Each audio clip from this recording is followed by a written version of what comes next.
नमस्कार मैत्रिणींनो, आज आपण बनवणार आहे बेसन पोळी। इथे मी बेसन घेतलेलं आहे, त्यामध्ये आपण टाकूया लाल तिखट। इथे तुम्ही हिरवी मिरची ठेचून टाकू शकता आणि चवीपुरतं मीठ। कोणाला कांदा आवडत असेल तर कांदा घाला लहान कापून, कोणाला कोथिंबीर आवडत असेल तर कोथिंबीरही घालू शकता। यामध्ये आपण पाणी टाकून फेटून घेऊया।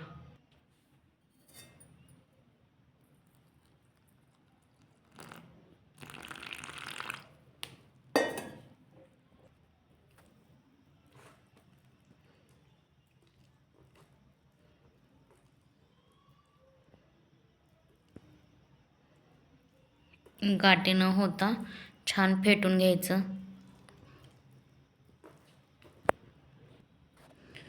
कोणताही पदार्थ हाताने केल्याशिवाय त्यामध्ये चव उतरत नाही, त्यामुळे मी इथे चमच्यांचा वापर करत नाही। आपल्या गावरान रेसिपी त्याच्यासाठीच तर आहेत। गावरान रेसिपी म्हणजेच आपल्या आजीबाईंच्या काळातल्या। छान असं आपलं क्रीमी टेक्स्चर आलेलं आहे, बघू शकता। अशा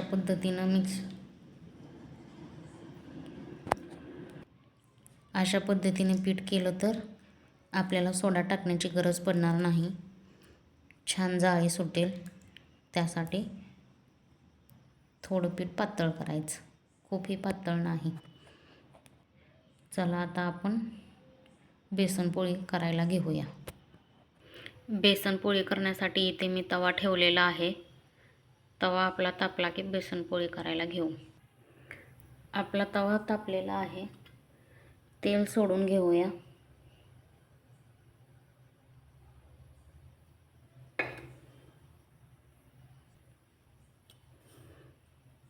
आणि पेल्याने पोळी बनवाय घेऊ।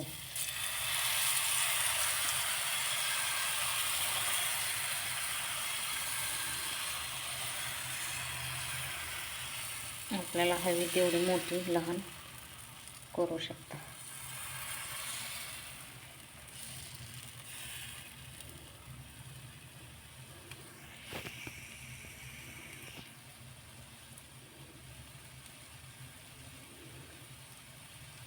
बघा तुम्ही, छान जाळी पडायला लागलेली आहे। पीठ एकदम छान केलं की जाळी पडते, सोडा टाकण्याची गरज पडत नाही।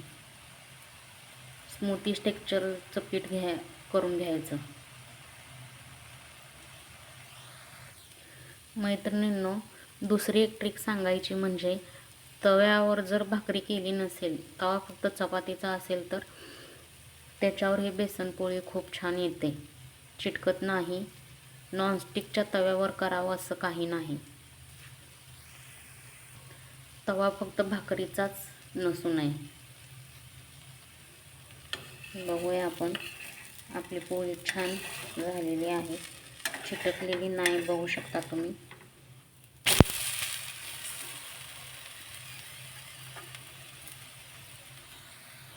अशाच पद्धतीने आपण सगळ्या पोळ्या बनवून घेऊ।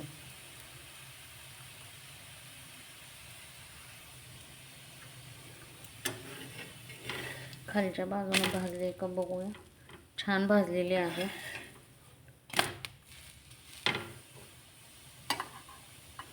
मंद आचेवर जर गॅस ठेवला तर पोळी कडक आणि कुरकुरीत होते। बघू शकता काय दिसते आपली पोळी, एकदम छान। मी ते कडक होण्यासाठी थोडी ठेवलेली आहे, म्हणजे तर कुरकुरीत छान लागते खायला। आपली पोळी छान भाजलेली आहे। आता आपण ही चपातीवर काढून घेऊ। आहे असं ठेवलं तर खाली पाणी सुटतं आणि पोळी वाफाळलेली होती, त्यामुळे कधीही काढताना चपातीवर काढायची। बघा आपली बेसन पोळी रेडी. धन्यवाद. अशा छान छान रेसिपी बघण्यासाठी आपल्या चॅनलला सबस्क्राईब करा.